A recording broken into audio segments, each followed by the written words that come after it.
Presiden Prabowo Subianto menyatakan pemerintah siap untuk menambah impor minyak dan gas hingga peralatan pengeboran migas guna menekan surplus neraca dagang dengan Amerika Serikat. Dengan kebijakan tersebut diharapkan pemerintah Amerika Serikat bisa melunak dalam kebijakan tarif resiprokal mereka.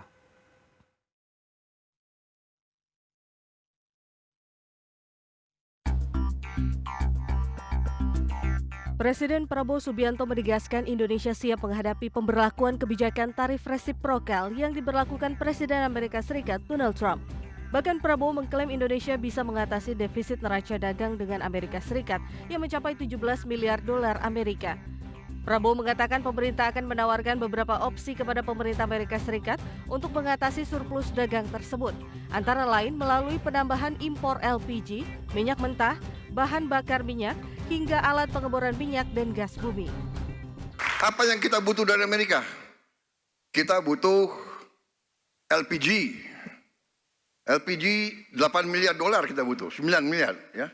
Kita butuh minyak, BBM, kita bisa impor lagi.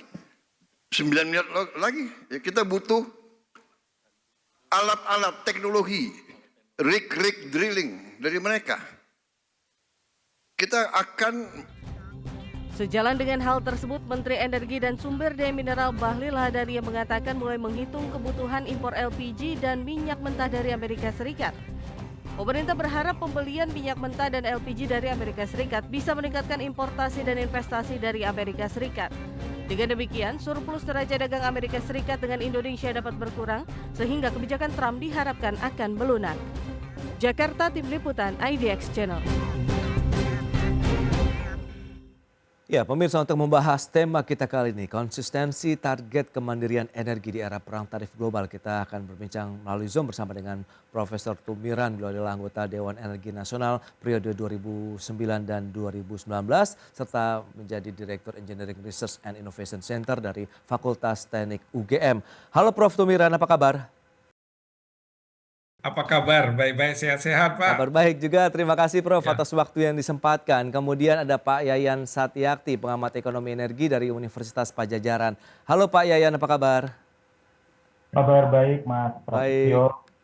terima kasih atas waktu yang disempatkan. Dan sebelum membahas lebih jauh, Prof Tumiran, saya ingin melihat bagaimana pandangan Anda ini terkait dengan rencana pemerintah untuk menambah lagi impor migas nih dari Amerika Serikat, begitu menjadi bagian daripada upaya negosiasi pemerintah Indonesia tentunya dengan penerapan tarif resiprokal yang diterapkan oleh pemerintah Donald Trump. Silakan Prof. ya, baik. Saya kira pandangan saya pemerintah tidak menambah ya. Kalau menambah akan menjadi over pasok di dalam negeri gitu ya. Mestinya mengalihkan aja. Oke. Jadi mengalihkan karena memang faktanya kita kan impor BBM mungkin 60%, 65% ya. Kemudian impor gas, LPG terutama kita hampir 70% impor gitu. Sebenarnya kalau kita mau menuju kemandirian itu harus dikurangi. Kemudian pasokan dalam negeri yang ditingkatkan. Tapi kalau menambah saya kira bahasanya kurang tepat lah atau Hmm. akan berdampak. Tetapi yang harus dilakukan adalah switch ya bergeser yang Hmm. tadinya mungkin impor dari negara-negara lain Oke. dialihkan impornya dari Amerika termasuk LPG. Tentu yang harus dilakukan oleh pemerintah adalah kompetitif dari harga impor itu gitu. Jadi jangan mengakomodir tapi harga LPG dan harga BBM Amerika bagaimana dibandingkan dengan harga dari negara-negara lain selama ini gitu. Kalau switch saya kira tidak ada masalah Pak. Yang penting nanti Hmm. kepentingan kita untuk ekspor Amerika tetap bisa dijamin oleh Amerika. Baik, tapi menurut Anda ini Itu menjadi kebijakan yang tepat kalau memang Anda katakan memang akhirnya bisa dikatakan realokasi lah ya ataupun switch seperti yang Anda sampaikan begitu dari negara eksportir yang menuju Indonesia untuk migas kita alihkan ke Amerika Serikat saat ini. ya itu saya kira pilihan kita kan. Kita Hmm. kan impor itu kan membeli ya Hmm. dari market pasar ya bisa Oke. aja kebijakan kita untuk kepentingan nasional kita mengalihkan impornya dari Hmm. negara tertentu seperti dari Amerika maksudnya. Saya kira Baik. itu suatu keputusan yang tidak keliru gitu. Selama tidak menambah jumlahnya. Kalau Ya. menambah Hmm. sementara pemanfaatan di dalam negeri belum terjadi, ini dampaknya bisa mengurangi produksi kita di dalam negeri malah itu akan berdampak luas kan. Oke, Saya baik kira Prof. gitu Pak ya. Baik Prof. Nah, Pak Yan, lantas bagaimana pandangan Anda terkait dengan tadi adanya upaya juga kita kan mau mengejar target swasembada energi, kemudian memang ya kita tahu kita adanya kejadian tarif resiprokal yang diterapkan Amerika Serikat sehingga kita harus memberikan suatu strategi yang tepat begitu. Silakan Pak ya. Ya, oke, terima kasih. Mungkin yang paling krusial itu yang menjadi perhatian utama dari Donald Trump Ya. yaitu mengenai non-tarif barrier ya, Hmm. non-tarif barrier. Jadi non-tarif barrier ini misalkan seperti kebijakan TKDN, Oke. kemudian juga adanya bahwa Amerika Serikat ini seolah-olah enforcing ya bagi khususnya trading partner yang memang sebagian besar kalau misalkan kita lihat selama mungkin 10 tahun ini ataupun satu dekade ini kita produk-produk khususnya misalkan seperti infrastruktur migas dan lain-lain itu dari Tiongkok. Oke. Nah, tidak hanya mungkin migas ya, kemudian beberapa komoditas yang lain juga itu memang sudah di-shift itu ke Tiongkok.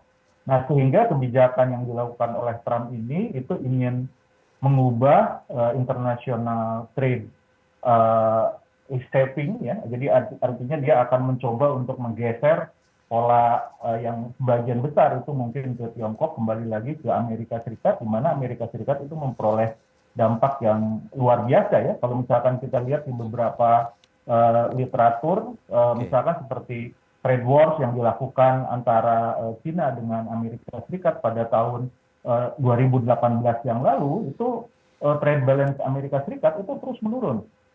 Nah, kemudian ketika pada masa pandemi ya, ternyata memang trade balance-nya juga itu relatif menurun. Oke. Jadi dia terus menurun dan kemudian kalau misalkan kita lihat kebijakan dari Trump sendiri yaitu ingin memproduksi sebagian besar yaitu mengenai fossil fuels, makanya Trump keluar dari Paris Agreement. Nah, di sini mencoba tidak hanya berbicara mengenai trading, tetapi juga menawarkan adanya realokasi dari komoditas-komoditas yang ada di Amerika Serikat itu mulai ingin digeser secara paksa, yang tadinya dari Tiongkok itu digeser kembali oleh Trump. Nah, sehingga yang dia katakan, misalkan seperti beberapa waktu yang lalu oleh Trump bahwa non-tarif barrier ini yang memang harus tidak hanya migas ya, misalkan seperti komoditas elektronik dan lain-lain.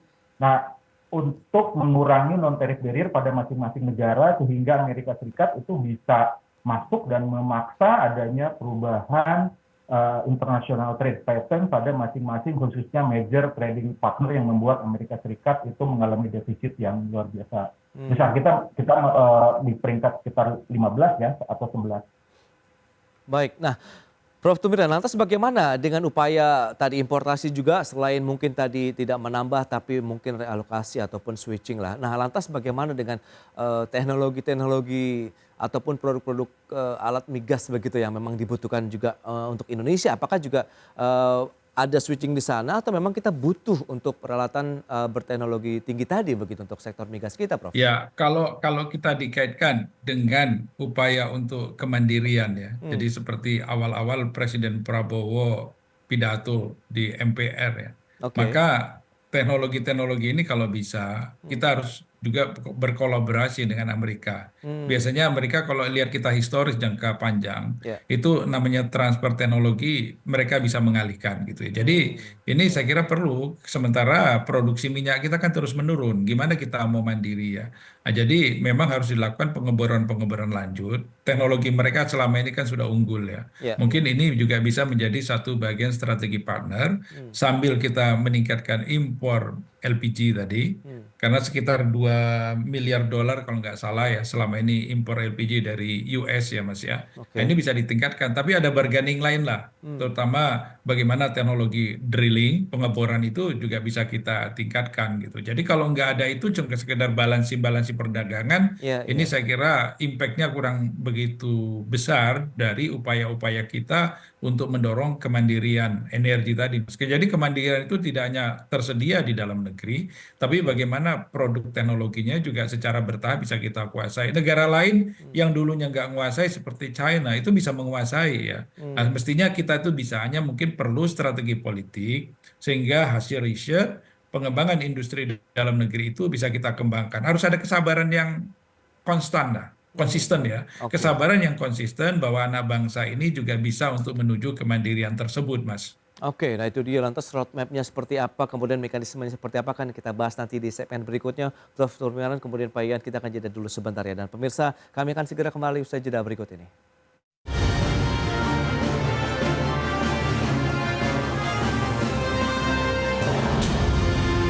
Ya, terima kasih Anda masih bergabung bersama kami dalam Market Review. Pemirsa, berikut ini kembali kami sampaikan data untuk Anda terkait dengan bagaimana sih surplus neraca dagang Indonesia dan Amerika Serikat. Kita akan cermati dalam beberapa tahun terakhir ini dari tahun 2020 sampai tahun 2024. Di tahun 2020 kita mengalami surplus neraca dagang dengan Amerika Serikat 10,03 miliar dolar, kemudian naik sampai dengan 2022 ke 16,56 miliar dolar, kemudian turun di tahun 2023 menjadi 11,96 miliar dolar dan di tahun 2024 naik kembali 14,37 miliar dolar Amerika Serikat. Nah, selanjutnya impor migas Indonesia dari Amerika Serikat. Di tahun 2022 tercatat nilainya 2,29 miliar dolar, kemudian di tahun 2023 2,05 miliar dolar, di tahun 2024 naik tipis 2,09 miliar dolar Amerika Serikat. Baik, kita akan lanjutkan kembali perbincangan bersama dengan Profesor Tumiran, anggota Dewan Energi Nasional 2009-2019, kemudian juga Pak Yayan Satyakti, pengamat energi dari Universitas Padjadjaran. Baik, nah Prof. Tumiran, kalau berdasarkan data tadi yang sudah disampaikan, nah bagaimana Anda melihat surplus neraca dagang Indonesia Amerika, kemudian nilai importasi juga produk-produk migas Amerika ke Indonesia ini, Prof. Tumiran, dan kita lihat juga fluktuasinya memang selalu terjadi surplus begitu. Ya, sebenarnya kalau kita lihat kita surplus itu positif buat kita ya. Jadi kemampuan ekspor kita sangat bagus ke Amerika gitu. Oke. Jadi mungkin Trump ini mengambil kebijakan melihat bahwa oh Indonesia surplus, saya defisit gitu ya. Dia akan Ya. memperkuat ekonomi dalam negeri atau memperkuat valuta dia ya. Masa kami ngasih dolar terus ke Indonesia misalnya, sehingga dia memperlakukan kebijakan untuk mengenakan apa tadi tarif ya. Ya. Jadi saya kira kalau buat Indonesia ini kan tinggal mengatur. Kalau kita pun beli dari negara lain, toh kita tetap harus mengeluarkan dolar. Ya nggak apa-apa saya kira di switch. Yang penting Oke. pasar kita ke Amerika tetap terjaga sehingga itu tidak mengganggu pertumbuhan industri dalam negeri kita. Apalagi nanti kalau kita sudah ada balancing ketersediaan kita untuk misalnya apa ekspor impor kita balance sehingga Oke. Trump bisa menurunkan tarif, ini tentu impactnya akan positif bagi kepentingan industri yang selama ini menjadi alokasi ekspor ke US, Mas. Ini saya kira harus dihitung benar-benar lah. Ya. Jadi ada strategi planning. Kalau kata orang Jawa jangan sampai orang apa teman-teman atau pejabat-pejabat yang membantu Pak Prabowo ini gerusa-gerusu mengambil kebijakan, tetapi minimisasi lah semua aspek resiko itu betul-betul dihitung dengan segala potensi kekuatan yang kita miliki sekarang ini gitu. Baik, Prof. Nah, Pak Yayan, lantas kalau Anda melihat bagaimana, apakah peta jalan yang kalau kita mencoba mencermati kemudian energi kita juga adanya kebijakan tarif resiprokal ini berdampak tidak sih? Perlu kita ubah lagi kah atau kita tetap jalankan begitu? Oke, kalau misalkan dalam jangka pendek ya itu sudah pasti kita harus merubah ya. Tapi kalau tidak salah kan tadi malam bahwa Presiden Trump itu mengatakan bahwa ada basis katanya sekitar 10% ya tarif itu. Nah, kemudian dengan adanya perubahan baru tersebut, maka kita harus mungkin setidaknya akan merubah dalam jangka pendek. Dan terutama ya dari sisi misalkan mengenai infrastruktur khususnya teknologi migas yang ada di Indonesia ya, dan kita ketahui bahwa untuk merubah dari infrastruktur tadi itu kan kita sudah ada kontrak ya, dan lain-lain, kemudian juga kita harus memperbaiki kontrak tersebut. Nah ini akan seperti apa? Kemudian juga kita juga melihat bahwa oke lah bahwa kita ingin meningkatkan produksi dengan menggunakan teknologi Amerika Serikat ya, tapi bagaimana ini kalau misalkan apakah Amerika Serikatnya mau atau tidak ya, untuk mentransfer teknologinya? Kalau misalkan kita bahwa hanya di end user saja, misalkan langsung kita ship ya, saya kira itu agak repot ya. Karena apa? Karena tadi selain dari kontrak, kemudian juga ada perubahan-perubahan yang saya kira ada adjustment cost. Nah ini mungkin adjustment cost ini yang harus dipertimbangkan karena dampak dari resiprokal ini itu mungkin akan mengubah terhadap struktur dari pembiayaan dan juga pola perdagangan ya mungkin bisa 3 bulan ataupun 4 bulan ke depan. Dan ini ya kalau misalkan kita lihat contohnya misalkan seperti nikel kemudian juga batu bara. Nah apalagi batu bara misalkan dimana kalau misalkan kita lihat bahwa dalam neraca energi kita bahwa batu bara itu sebagai penyelamat untuk balancing dari neraca energi kita karena apa? Karena kita jumlahnya banyak. Tapi kan batu bara tersebut itu kita ekspor. Nah, sementara kalau misalkan kita ekspor, sementara sekarang itu sudah mulai menurun juga nikel. Nah, jadi tidak hanya migas ya, tetapi produk-produk mineral yang berhubungan dengan energi juga itu akan mempengaruhi terhadap kondisi Indonesia. Nah, kita lihat ya kemarin itu dengan kejadian adanya resiprokal dari Trump itu menurunkan harga minyak. Nah kalau misalkan sekarang akan menurunkan harga minyak, berarti apa? Berarti kita akan menurunkan pendapatan dari PNBP khususnya dari minyak, kemudian juga oke lah kita membeli BBM yang lebih murah ya. Nah karena apa? Karena harganya itu akan murah. Karena apa? Karena Trump ini melalui kebijakan resiprokal tarif tadi itu ingin menurunkan global inflation. Nah, kalau misalkan global inflation, ini kalau tidak salah itu di Twitter katakan bahwa dengan adanya resiprokal tarif tadi, itu no inflation katanya. Artinya apa? Artinya bahwa harga, khususnya harga-harga energi itu akan ditekan sehingga apa? Sehingga yang dianggap sebagai biang masalah inflasi di Amerika Serikat itu karena tingginya ataupun banyaknya masuk barang-barang impor. Nah, jadi kita harus mempertimbangkan juga dengan baik bahwa kita oke lah katakan ada direct effect ya khususnya misalkan terhadap Trump, tapi juga kita memiliki second round effect yang bisa menyebabkan bahwa major trading partner kita seperti Tiongkok, kemudian juga India itu akan memberikan dampak terhadap pola perdagangan dan juga pendapatan negara. Oke. Nah, terakhir Prof. Tumiran, lantas apakah dengan kebijakan ini begitu bagaimana tadi ada alokasi dari importasi BBM ataupun migas kita ke Amerika Serikat ini berdampak terkait dengan tata niaga juga nih dari sektor migas Indonesia baik importasi maupun eksportasinya? Saya kira akan berpengaruh ya. Selama ini kita kalau misalnya impor yang harus dipetakan kan, itu sebenarnya dari mana aja kita. Tentu dari sektor transportasi akan berpengaruh. Kemudian security of supply kita juga harus kita hitung ulang ya. Tapi jangan sampai bahwa harus dihitung ulang juga karena berbahaya kalau nanti misalnya LPG kita totally impor dari US semua. Ini juga akan membahayakan terhadap ketahanan nasional kita karena kan kita tidak bisa bergantung source-nya ada pada satu sumber, tetap harus kita bagi-bagi untuk betul-betul selain security of supply adalah ketahanan kita juga harus dijaga Mas gitu ya, nggak boleh ya. Baik, berarti memang tetap fokus kepada ketahanan energi nasional sambil kita coba menyiasati juga ya kebijakan dari tarif resiprokal yang disampaikan atau diterapkan oleh pemerintah Amerika Serikat sehingga nanti ada win-win solution juga begitu, menguntungkan kedua belah pihak lah begitu ya Prof. Tumiran ya. Betul. Tapi yang juga harus ke depan yang dikaitkan dengan ketahanan energi, upaya mengurangi impor LPG juga harus dikurangi ya. Supaya apa? Supaya devisa kita tidak defisit untuk impor LPG terus. Tapi bagaimana kita mengalihkan penggunaan untuk konsumsi itu dialihkan ke sektor kelistrikan. Misalnya banyak rumah tangga sektor listrik.